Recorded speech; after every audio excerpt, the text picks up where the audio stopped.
everybody. Ernie here. And I was just shopping at my local Home Depot store. And I noticed that the line was too long. So I decided to slip into something a little more comfortable and get back in line. And by God, if that line didn't suddenly get a lot shorter.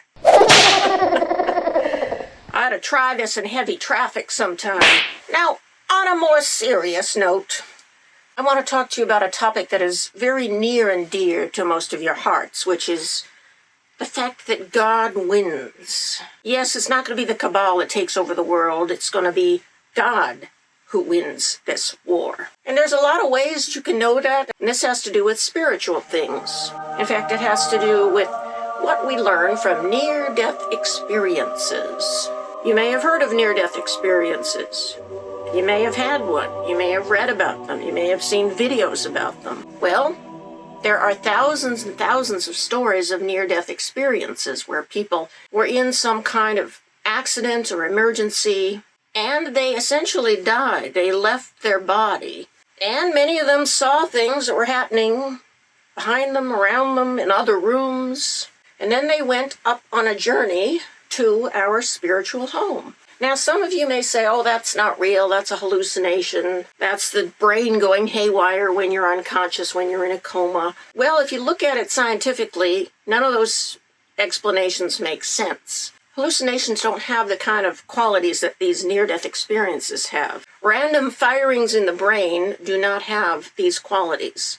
Where so many people report that they felt happier than they've ever felt in their life, and they were more full of love than they ever knew was possible. They met their ancestors who'd passed on, or they met Jesus, or they met God. They saw colors they'd never seen before. They saw plants they never saw before. They were filled with knowledge of things in an instantaneous way. They traveled at the speed of light, or the speed of thought, because as soon as they thought of a place they wanted to be, they were there. They communicated telepathically, and they had a life review where they saw everything that they'd ever done in their life, almost every second of their life. And many of these people report that they learned that when we come to Earth, when we're incarnated here, we are here for a purpose. And we plan that purpose, and we plan what we're going to learn and experience here before we come here. So our lives are actually planned out to some extent. So I want to bring that context to this current situation that we're in, where we're either going to have the cabal win, or we're going to have the good guys win and God wins. I want to explain why, from the perspective of near-death experiences and what we learn from those, it is not possible that the cabal wins. Why? Well, that's because when we come here, we have a plan, and we're coming here to learn something.